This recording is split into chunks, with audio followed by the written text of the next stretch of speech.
Hello everyone, કેમ છો બધા? સ્વાગત છે આપ સૌનું ફરીથી એક નવી વિડીયોમાં. આજે 18 સપ્ટેમ્બર છે અને અત્યારે છે ને 3:30 જેવું થયું છે અને હું નીકળી પડ્યો છું મારા કામ પર. અને ટેમ્પરેચર છે ને આજે 27 ડિગ્રી સેલ્સિયસ અત્યારે હાલ બતાવે છે. અને હવે છે ને ગરમીના દિવસો ગયા અને ફોલની સિઝન સ્ટાર્ટ થઈ ગઈ છે. અમુક જગ્યાએ છે ને ફોલના કલર બહુ મસ્ત થઈ ગયા છે. સમય મળશે એમ હું તમારી સાથે શેર કરતો રહીશ. પરંતુ આ જે સિઝન ખરી ને, આ સિઝન છે ને ફરવા માટે બેસ્ટ સિઝન છે. બહુ ઠંડી ના હોય, બહુ ગરમી ના હોય, તમને ફરવાની બી મજા આવે.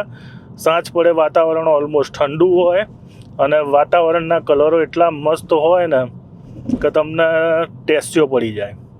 અને છે ને અત્યારે હાલ તો હજુ અમારા એરિયામાં એટલી બધી ઇફેક્ટ થઈ નથી કે જેથી તમને ખ્યાલ આવે કે ભાઈ ફોલના કલરો બદલવાના ચાલુ થઈ ગયા છે. પણ અમુક એરિયાની અંદર તો છે ને એની ઇફેક્ટ ચાલુ થઈ ગઈ છે, જે તમને જોવા મળે અને બહુ મસ્ત દેખાય.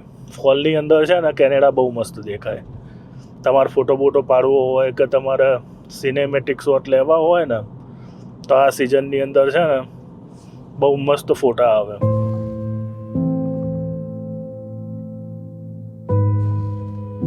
તો અત્યારે સાંજના 7 વાગવા આવ્યા છે અને આપણે અત્યારે હાલ મોન્ટ્રીયલ ડાઉનટાઉનમાં પહોંચી ગયા છીએ. અને જુઓ 7:30ની આજુબાજુ છે ને હવે અંધારું થવાનું ચાલુ થઈ ગયું છે. દિવસ હવે છે ને ધીરે ધીરે નાનો થવાનો ચાલુ થઈ ગયો છે. અને સાંજની મોન્ટ્રીયલની લાઈવ જોઈ લો. સામે ઓફિસની અંદર લોકો કામ કરી રહ્યા છે. એ સની ઓફિસ છે મને નથી ખબર, પણ અહીંયાથી તમે જુઓ.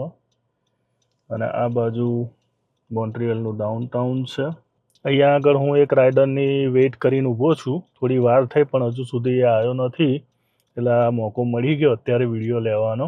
અને જેમ જેમ આપણે ફરીએ એમ આજે મોન્ટ્રીયલને પાછા એક્સપ્લોર કરતા રહીશું. સાંજ પડે છે ને ડાઉનટાઉનનો જે આ પોર્શન ખરો ને, અહીંયા આગળ છે ને પબ્લિક પછી ઓછી થવાની ચાલુ થઈ જાય, કારણ કે રાત્રે અહીંયા છે ને બધું ડેડ થઈ જાય. અહીંયા કશું તમને રાતે બહુ ખાસ જોવા ના મળે. આ બધી જનરલી ઓફિસો છે અહીંયા આગળ. ઓલમોસ્ટ આ છે ને ફાઇનાન્શિયલ ડિસ્ટ્રિક્ટ છે. અહીંયા બધા બેન્કોની ઓફિસો છે, આઈટી કંપનીઓની ઓફિસો છે, ઘણી બધી ફાઇનાન્શિયલ કંપનીઓ, ઇન્સ્યોરન્સ કંપનીઓ, એ બધી કંપનીઓની ઓફિસો છે અહીંયા આગળ. અને રાત જેમ હવે કલાક પછી તમે જોશો ને તો અહીંયા આગળ છે ને ચકલા ઉડવાના ચાલુ થઈ જશે. રાત્રે 8-9 વાગ્યા પછી છે ને અહીંયા આગળ એટલી બધી ચહેલપહેલ નહીં હોતી. ખાલી 1-2 લોકેશન ઉપર જ્યાં આગળ બેલ સેન્ટર છે કે પછી જે જગ્યા આગળ ક્લબ ને એવું બધું છે ત્યાં આગળ થોડી તમને છે ને ચહેલપહેલ જોવા મળે. અને મારી બાજુમાં તમને જે આ બિલ્ડિંગ દેખાય છે ને, આ ઓલિમ્પિક કમિટીની ઓફિસ છે. આ સામે જે તમને દેખાય ને કેનેડિયન ઓલિમ્પિક કમિટીની બિલ્ડિંગ છે. આ જુઓ.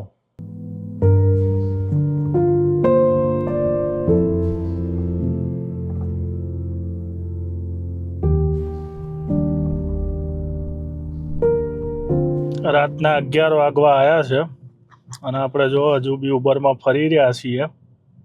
પણ હવે છે ને થાક લાગ્યો છે. એકાદી બ્રેક લેવી પડશે. મોકો મળે એટલે સૌથી પહેલાં છે ને એક બ્રેક લેવી છે.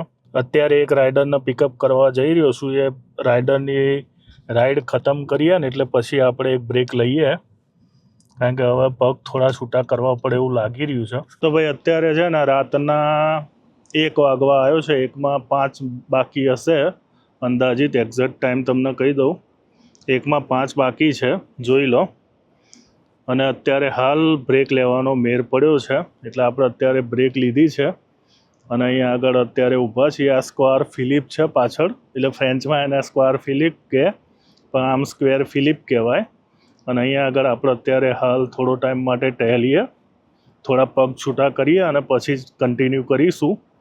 પણ અહીંયા આગળ છે ને એક ખાસ વાત છે, એ હું તમને બતાવું. જો અમારી સામે તમને જે દેખાય છે ને બિલ્ડિંગ, ધ બે, એકચ્યુઅલી એનો ફ્રેન્ચમાં કે લા બાય, અને કંપની દ લા બાય ધ હડસન, એ એનું નામ છે. અને આ જે ખરી ને એ કેનેડાની સૌથી પહેલી કંપની છે. અને આ એનું જૂનું હેડક્વાર્ટર છે. અત્યારે તો છે કે નહીં એ મને બી નથી ખબર, પરંતુ આ હિસ્ટોરિકલ બિલ્ડિંગ છે અને બહુ ફેમસ છે. તમને મોન્ટ્રિયલની કોઈ બી ઇન્ફોર્મેશન તમે સર્ચ કરશો ને તો એમાં બી તમને આ બિલ્ડિંગ જોવા મળી જશે. આ બાજુ રેનેસન્સ હોટલ છે, આ હોટલ બ્રિસ છે, અને આ જે છે ને એ સ્ક્વેર ફિલિપ એટલે ફિલિપ સ્ક્વેર કહેવાય. અત્યારે આપણે ફિલિપ સ્ક્વેર ઉપર છીએ અને જૂનું જે તમને ખ્યાલ હોય તો MCIT કોલેજ હતી, હજુ બી છે જ એ MCIT કોલેજ ખરીને એ બી અહીંયા જ છે આ બિલ્ડિંગમાં. અને આ સ્ક્વેર ફિલિપ છે. અત્યારે હાલ આપણે સ્ક્વેર ફિલિપ ઉપર આવી ગયા છીએ. નાનો એવો સ્ક્વેર છે ડાઉનટાઉનની વચ્ચોવચ્ચ, અને બધા વન વે છે. આજુબાજુના જેટલા બી રસ્તા છે ને બધા વન વે છે. જુઓ તમે, રાત્રે અત્યારે 1 વાગ્યો છે, જોઈ લો 1 વાગવા આવ્યો છે. અને ધ બે એકચ્યુઅલી છે ને કેનેડામાં શરૂઆત થઈ ને ત્યારે ચામડાનો બિઝનેસ હતો મેઇન, અને એ આ કંપની કરતી હતી. કેનેડાનો મેઇન બિઝનેસ શરૂઆતના સ્ટેજમાં લાકડું, ચામડા એટલે જે બિયરનું કહીએ ને ચામડું, એનો વેપાર થતો હતો. અહીંયાથી એ લોકો યુરોપ મોકલતા હતા ને એવું બધું હતું. અને ત્યારે આ કંપનીની સ્થાપના કરવામાં આવી હતી. અને એ વખતે જે ઇંગ્લેન્ડના રાજા હતા ને એમને આને જે હડસન બે ખરી ને, હડસન બે એ બહુ મોટો બે છે, એને પરવાનો આપેલો હતો. એ આ કંપની જોડે હતો. અને પછી જ્યારે કેનેડા બન્યું ને ત્યારે એમને એમના જોડેથી એ કંપની જોડેથી પાછો લઈ લીધો. અને બાજુમાં તમે જો આ જે છે ને એ ચર્ચ છે. હવે એકચ્યુઅલી છે ને આ નામનું જ છે ચર્ચ, બાકી અહીંયા આગળ બધી પાર્ટીઓ ને એવું બધું જ થતું હોય છે. અને જોઈ લો આ સ્ક્વેર ફિલિપ ઉપર આપણે છીએ અત્યારે રાતે 1 વાગે. અને અહીંયા આગળ જુઓ તમને એનું સ્ટેચ્યુ બનાવેલું છે અને ઇન્ફોર્મેશન બી લખેલી છે.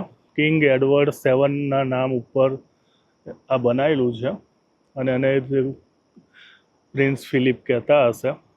બહુ આપણને હિસ્ટ્રીમાં એટલી બધી ખબર નથી, પણ આ સ્ક્વેર ફિલિપ તરીકે ઓળખાય છે. અને મારી સામે જે તમને આ બિલ્ડિંગ દેખાય છે એ કેનેડાની સૌથી પહેલી કંપની છે.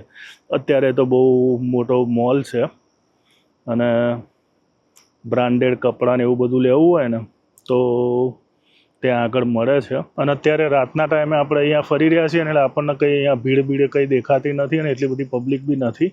પરંતુ જો દિવસના ટાઈમે તમે આવો ને તો અહીંયા આગળ છે ને બહુ જ ભીડ હોય છે, બહુ બધી પબ્લિક હોય છે દિવસના ટાઈમે. પણ રાતના ટાઈમે તમને છે ને એટલી બધી પબ્લિક અહીં જોવા ના મળે. અને આ જે સ્ટ્રીટ છે ને આવી આ સેન્ટ કેથરીન છે. આ સેન્ટ કેથરીન છે. સામે જે તમને દેખાય ને ઇટોન સેન્ટર છે, એ મોલ છે. અને આ બાજુ તમે જાઓ ને એટલે પ્લાસ દેસ આર્ટ આવે. અને પાછળ જે તમને દેખાય ને ત્યાં આગળ એ છે ઓલિમ્પિકની બિલ્ડિંગ. આજે પણ છે ને કોન્સ્ટન્ટ મેં 8-7 કલાક જેવું ઉબર કર્યું. વચ્ચે બ્રેક લેવાનો સહેજ બી મોકો ના મળ્યો, કારણ કે ઉપરા ઉપરી આજે ટ્રીપો ચાલુ જ હતી, જેના કારણે છે ને બ્રેક લેવાનો સહેજે મોકો જ ના મળ્યો. અને પગ છે ને બરાબર ના અકળાઈ ગયા હતા. એટલે કોઈ થોડો ટાઈમ 15-20 મિનિટ માટે પગ છૂટા કરીએ અને પછી ચાલુ કરીએ. એટલે અહીંયા આગળ આપણે ઊભી કરી દીધી ગાડી અને અહીંયા આગળ થોડા આંટા ફેરા મારીશું, થોડા ફ્રેશ થઈએ, બોડી બી થોડું રિલેક્સ થાય, અને પછી આપણે ફરીથી કન્ટિન્યુ કરીશું. અને હું છે ને ઉબર રાતે જ કરું છું, એટલે તમને રાતનું મોન્ટ્રીયલ વધારે જોવા મળશે. અને હવે આમ બી છે ને દિવસનો સમય ઓછો થવાનો ચાલુ થઈ ગયો છે, દિવસ ટૂંકા થવાના ચાલુ થઈ ગયા છે. ટૂંક સમયમાં જ ફોલની સિઝન ખતમ થશે અને પછી તો સમજો ને કે 6 વાગે 5 વાગે અંધારું થવાનું ચાલુ થઈ જશે. હજુ વાર છે જોકે, પણ હવે જેમ જેમ વિન્ટર બાજુ જઈશું ને એમ દિવસો નાના થવાના ચાલુ થઈ ગયા. અને મારી પાછળ જે તમને મોટી બિલ્ડિંગ દેખાય છે ને આવી એ ફિલિપ ટાવર છે, જે હજુ કન્સ્ટ્રક્શન એનું ચાલુ છે. ખાસી ઊંચી બિલ્ડિંગ છે, બનશે પછી તમને હું ફરી એકવાર બતાવીશ. પગ એવા અકળાઈ ગયા છે ને કે વાત ના પૂછશો. બ્રેક મારીને એક્સેલેટર દબાઈને પગની હાલત ખરાબ થઈ ગઈ છે. એટલે થોડા અહીંયા આગળ છે ને કસરત થોડી થઈ જાય, થોડા ફ્રેશ થઈએ અને પછી કન્ટિન્યુ કરીએ આપણે ઉબર. અને આજુબાજુમાં છે ને ઘણી બધી ફેમસ રેસ્ટોરન્ટો ને એવું બધું છે. જો કે અત્યારે રાતે તો બધું બંધ હોય, પરંતુ આ સ્ટ્રીટની અંદર જ્યાં આપણે ગાડી મૂકી છે ને, ગાડી આપણી ત્યાં સામે જ છે. ત્યાં આગળ બી એક રેસ્ટોરન્ટ છે, એ બી ફેમસ છે. આ બાજુ બી એક રેસ્ટોરન્ટ છે જાટોબા કરીને, એ બી ફેમસ છે. અને બાકીની બધી હોટલો વધારે છે આ એરિયામાં. આ કેનેડા સિમેન્ટ કંપનીની બિલ્ડિંગ છે, જોઈ લો. આ બાજુ પ્લાસ વ્હીલ મારી છે. અત્યારે રાતના સમયે જુઓ, કોઈ પબ્લિક તમને જોવા ના મળે. ડાઉનટાઉનની અંદર છે ને રાતના ટાઈમે આવવું જોઈએ. કોઈ બી બાજુ તમે જોઈ લો, બધી ગલીઓ કેવી સુમસામ છે. રાત્રે ના તો પાર્કિંગની જફા હોય કે ના તો ફરવામાં કોઈ ટેન્શન હોય. રાતના ટાઈમે છે ને ફરવાની વધારે મજા આવે. આપણા જેવા રડ્યા ખડ્યા લોકો ફરતા હોય, જેમ અત્યારે આપણે ફરી રહ્યા છીએ ને એવી રીતે. બાકી કોઈ તમને જોવા ના મળે. જો ડાઉનટાઉન અત્યારે રાતના 1:15 થવા આવ્યો છે અને આ હાલત છે ડાઉનટાઉનની. રાતના ટાઈમે આવું હોય જનરલી બધું. અને જો પાર્કિંગ માટે છે ને આ રીતના જ્યાં પટ્ટા તમને દેખાય છે, આ પટ્ટા બનાવેલા, એક પટ્ટો અહીંયા છે, એક ત્યાં છે. આની અંદર તમે ગાડી મૂકી શકો અને એ તમે પાર્ક કરવી હોય ને તો અહીંયા આગળ જો એનો નંબર આપેલો છે, આ F660 અને આ F659. આપણી જે ગાડી મૂકી છે ને આપણે F659માં મૂકેલી છે. અને દિવસના ટાઈમે છો ને તમે હોવ ને તો તમારે એનું પેમેન્ટ અહીંયા જે આ મશીન મૂકેલું છે ને ત્યાં આગળ તમારે કરવાનું હોય, કાં તો ઓનલાઈન એપ્લિકેશનની અંદર તમે કરી શકો. પણ અત્યારે રાતના ટાઈમે છે ને 9 વાગ્યા પછી ફ્રી હોય. જુઓ, અહીંયા પાર્કિંગ કરો ને તો તમારે અહીંયા પછી પેમેન્ટ કરવું હોય ને તો તમે અહીંયા કરી શકો. પણ અત્યારે રાતનો સમય છે ને એટલે તમે ગમે ત્યાં પાર્ક કરી શકો. જ્યાં આગળ આવા પટ્ટા હોય ને ત્યાં આગળ તમારે મૂકવી હોય ને તો તમે ગાડી મૂકી શકો. પરંતુ દિવસના ટાઈમે તમે હોવ ને તો એ વખતે તમારે પછી ચાર્જ આપવો પડે. જે બી એનો ચાર્જ હોય ને એ તમારે પે કરવો પડે. અને આ જગ્યા ઉપર તમારે ઊભી રાખવી હોય ને તો રાતના ટાઈમે તમારા માટે ફ્રી હોય. દિવસના ટાઈમે તમારી માટે ફ્રી ના હોય.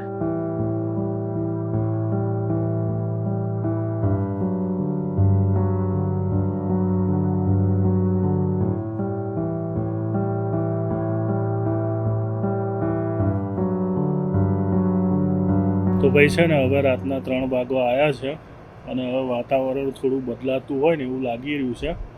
પવન થોડો ચડ્યો છે. કાલે વાદળછાયું રહેવાનું છે વાતાવરણ અને વરસાદ બી કદાચ પડશે એવું લાગી રહ્યું છે. અત્યારે હાલ તો જો કે વાતાવરણ એકદમ ક્લિયર છે, ખાલી વાદળા થોડા દેખાય છે. પણ પવન અત્યારે ચાલુ થઈ ગયો છે. અત્યાર સુધી પવન નહોતો. અને ટેમ્પરેચર કહું તમને કેટલું છે અત્યારે. ટેમ્પરેચર છે ને અત્યારે 18 ડિગ્રી જેવું છે. એટલે એવું કંઈ ઠંડુ બી ના કહેવાય અને એવું બહુ ખાસ ગરમ બી ના કહેવાય. એકંદરે સારું વાતાવરણ છે. અને હવે આગળ આપણે ઉબર કન્ટિન્યુ કરીશું નહીં કરીએ કશી હજુ ખબર છે નહીં. પણ હવે 99% તો છે ને હવે 1-2 ટ્રીપ કરી અને પછી હું બંધ જ કરી દઈશ. તો આ વિડીયોને છે ને આપણે અહીંયા સુધી રાખીએ અને ફરીથી મળીશું નેક્સ્ટ વિડીયોમાં. તો ત્યાં સુધી આપ સૌને જય હિન્દ, વંદે માતરમ. આપ સૌનો દિવસ શુભ રહે.